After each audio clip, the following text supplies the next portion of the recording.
Sampai detik ini kita mendapatkan segala anugerah dari Allah Subhanahu wa taala. Mari sama-sama kita melihat berita yang beredar pada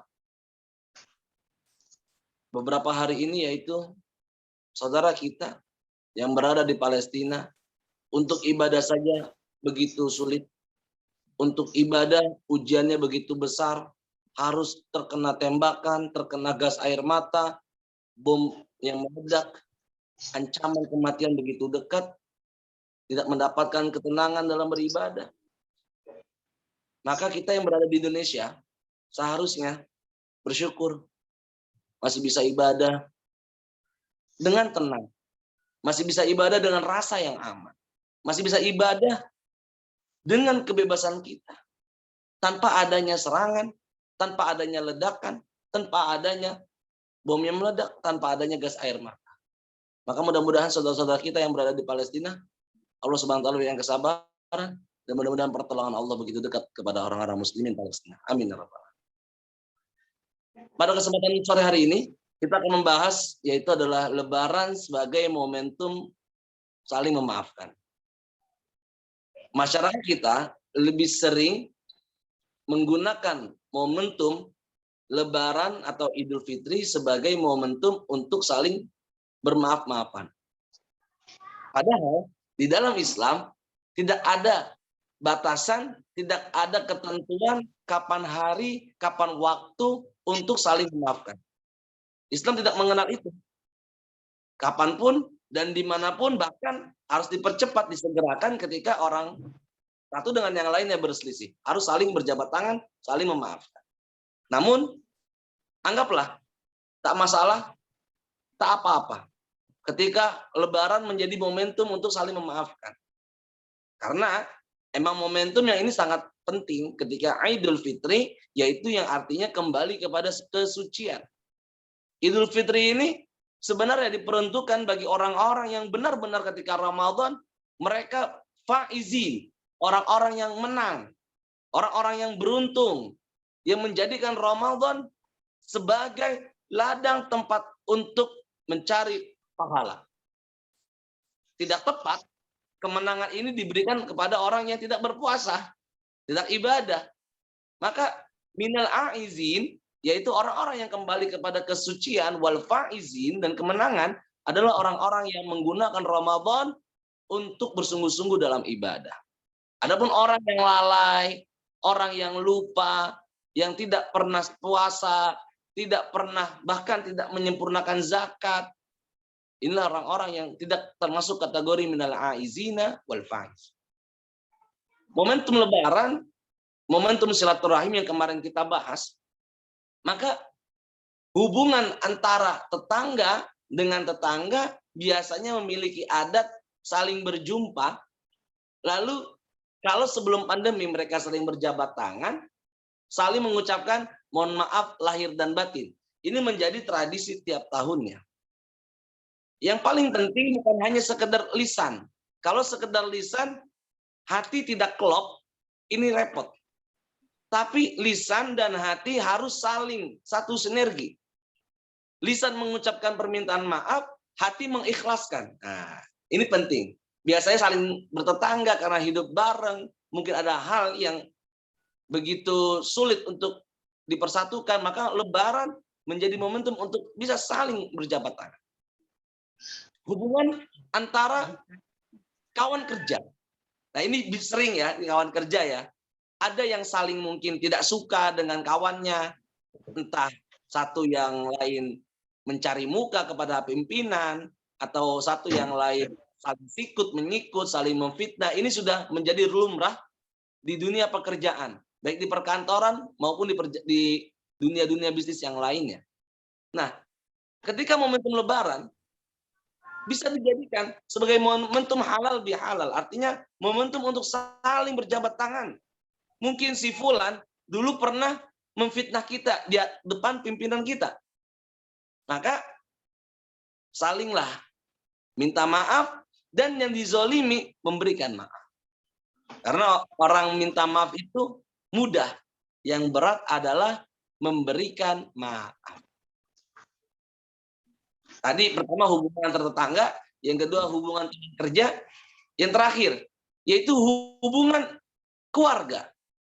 Berapa banyak kakak dan adik tidak akur karena mungkin pembagian warisan yang tidak sama, pembagian warisan yang kurang, pembagian warisan yang mungkin tidak adil, tidak sesuai dengan hitungan Islam. Maka hubungan kakak dan adik sering berseti tegang atau bisa saling bahkan tidak saling mengenal dan saling jumpa dikarenakan hubungan itu. Ini banyak terjadi ya antara kakak dan adik. Padahal dibesarkan dari orang tua yang sama, dilahirkan dari rahim yang sama, ya, disusui dari ibu yang sama, dinafkahi dari bapak yang sama. Nah, maka hubungan kakak dan adik ini yang tadi ya renggang, maka harus dipersatukan. Harus saling berjabat tangan, saling minta maaf dan saling memaafkan. Hubungan anak dengan orang tua, Masya Allah. Kita lahir ini semua menjadi anak. Kita lahir dari rahimnya ibu kita dan dari darah dagingnya ayah kita. Sebagai anak sudah otomatis banyak kesalahan. Pertama, mungkin sebagai anak kita belum menjadi anak yang diinginkan oleh orang tua kita. Mungkin kurang bakti. Kita dengan sibuk dengan keluarga kita yang sudah berumah tangga, mungkin sibuk dengan anak dan istrinya sehingga dia lupakan ibunya di kampung halaman. Ibunya di rumah, apakah sudah makan, bagaimana kondisinya. Maka pantaslah ayat Al-Quran perintah tentang berbakti kepada kedua orang tua disandarkan dengan perintah untuk menyembah kepada Allah Subhanahu wa taala. Bagaimana firman Allah Subhanahu wa taala? Wa qadha rabbuka alla ta'budu illa iyyah wa bil walidaini ihsana. Dan telah kami tetapkan kepada kalian, wajibkan kepada kalian untuk menyembah kepada Allah Subhanahu wa taala dan berbakti, berbuat baik kepada kedua orang tua. Berarti kalau kita beriman kepada Allah, satu paket, kita juga harus berbakti kepada kedua orang tua. Sebagaimana Allah Subhanahu wa taala juga berfirman di dalam surat Luqman, "Wa wassaynal insan biwalidayhi hamalatsu ummuhu wahnan ala wahnin wa fisaluhu fi 'amain anishkurli wa liwalidayk ilayyal masir." Dan kami wasiatkan kepada manusia, kata Allah Subhanahu wa taala, untuk berbakti kepada ibunya. Ibunya yang mengandung dia dalam keadaan payah di atas payah. Wahnan ala wahnin, di atas susah, lalu susah juga. Wa fisaluhu fi 'amain, nyusunya saja 2 tahun berturut-turut. Nyusunya doa. Ya. Mampukah kita membalas satu teriakan ibu kita ketika melahirkan kita? Nggak akan mampu. Mampukah kita membayar satu tetes susu ASI ibu kita yang sampai hitungan dari 2 tahun? Nggak akan mampu. Maka momentum Lebaran, ya, yang tidak bisa pulang kampung, sempatkanlah video call, sempatkanlah telepon, minta maaf, minta ridho. Karena tidak ada jalan kebaikan seorang anak kecuali ridho kepada orang tuanya. Tidak ada jalan kesuksesan seorang anak kecuali doa dan berkat dari orang tuanya. Kita sering datang kepada orang-orang soleh. Pada kita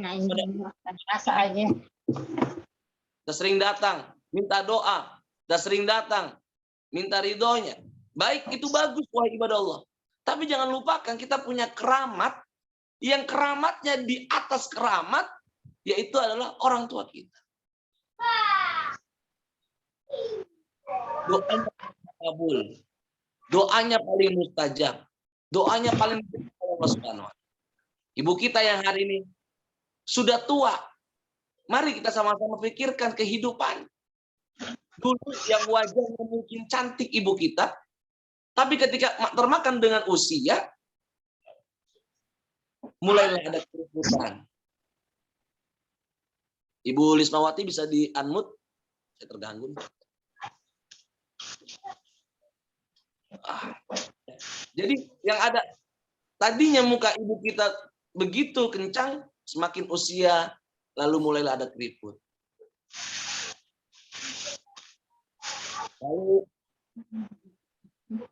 orang tua kita, bapak kita yang dulunya gagahnya, ya.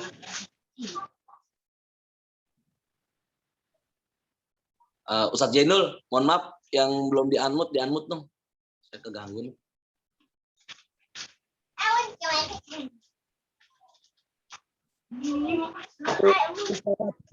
Bisa di-unmute biar yang lain tidak terganggu. Dimatikan ininya, Bu Lismawati.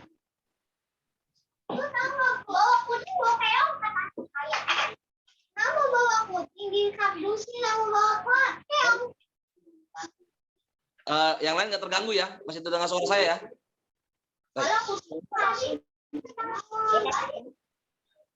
Yang hitungannya dulu dengan gagahnya bekerja keras, cari uang dari mulai pagi.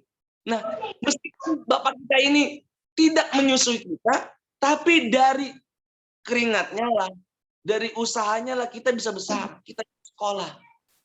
Maka orang tua adalah sumber keberkahan. Momentum Lebaran kita jadikan lebih dekat dengan orang tua kita. Yang jauh boleh fisiknya, tapi hatinya dan batinnya tidak boleh jauh. Orang tua kita yang sudah meninggal dunia, kirimkanlah doa agar mereka mendapatkan rahmat, mendapatkan ampunan di alam kuburnya. Bapak dan Ibu dirahmati Allah Subhanahu wa taala, maka saya ulangi kembali, mari ketika momentum Lebaran saling memaafkanlah satu antar tetangga, karena mau bagaimanapun kita ketika kita susah yang paling dekat adalah tetangga kita.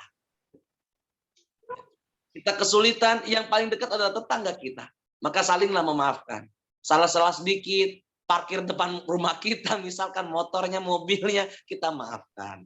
Ya. Yang kedua, antar saudara.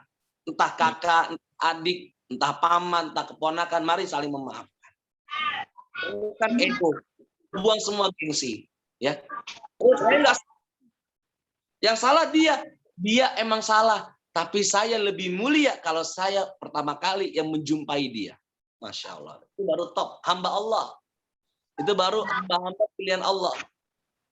Saudara saya yang salah. Tapi karena saya ingin mendapatkan kemuliaan dari Allah Subhanahu wa taala, saya yang pertama kali saya yang pertama kali negor dia. Selanjutnya, yang terakhir. Mari jadikan momentum untuk saling memaafkan antara dan orang tua. Mudah-mudahan Lebaran ini orang-orang yang bisa saling memaafkan, saling memulai dengan kebaikan dan saling bisa berjabat tangan sehingga tercipta keluarga yang sakinah mawaddah rahmah, terciptalah hubungan antar tetangga ukhuwah Islamiyah yang baik. Amin ya rabbal alamin. Terima kasih saya ucapkan kepada semua yang telah hadir. Sini saya boleh sebut ya. Ada Mbak Bu Ayu, ada Alfi, ada Bu Pipit, ada Mas Tio dan Ibu Wiwik. Terima kasih Bu Lismawati ya, yang nggak pernah di-unmute ini. Ya, baik. Terima kasih atas katanya. Terima kasih. Sangat saya ucapkan juga mohon maaf lahir. Saya ucapkan selamat berbuka puasa. Insya Allah besok hari yang terakhir Ramadan. Mudah-mudahan besok lebih semangat menutup Ramadan dan bisa bertemu dengan Ramadan yang akan datang. Amin ya rabbal alamin. Kita tutup dengan doa. Rabbana atina min amrina rasyada. Rabbana anzilna munzalan mubaraka wa anta khairul munzilin. Rabbana ya Allah ya mubdi ya mu'id ya ghafur bi halalik an haramik wa bi ta'atika an masyatik bi fadlika amman siwa. Rabbighfirli wa liwalidayya warhamhuma kama rabbayani shaghira. Rabbighfirli wa liwalidayya warhamhuma kama rabbayani shaghira. Rabbighfirli wa liwalidayya warhamhuma kama rabbayani shaghira. Rabbana atina hasanah wa fil akhirati hasanah wa qina adzabannar. Mohon maaf Saya kalau tadi tentang orang tua tidak bisa menjabarkan secara luas, karena kalau saya menjabarkan secara luas, saya langsung nangis biasanya, Bu. Saya biasanya langsung, saya nggak bisa, paling nggak bisa. Karena 4 tahun saya sudah ditinggal oleh almarhum bapak saya, sehingga sudah 4 tahun saya Ramadan tanpa almarhum bapak saya, dan sekarang saya hanya dengan ibu, lalu juga kalau ingat ibu saya di rumah sendirian, saya juga pasti akan berkaca-kaca. Mohon maaf kalau pembahasan orang tua, intinya kita saling memaafkan, karena hati saya nih rapuh kalau ngomongin orang tua. Ya, baik. Sehat selalu Ibu Wiwik, sehat selalu Mbak Pipit, sehat selalu Mas Tio, sehat selalu semuanya, Ibu Lismawati, Mbak Alfi, dan Mbak Ayu. Ya, saya mohon maaf. Selamat berbuka puasa. Assalamualaikum warahmatullahi wabarakatuh. Waalaikumsalam warahmatullahi wabarakatuh. Terima Kita kasih. lihat kajian terakhir ya. Lebaran kita libur sejenak. Baik, besok terakhir. Assalamualaikum.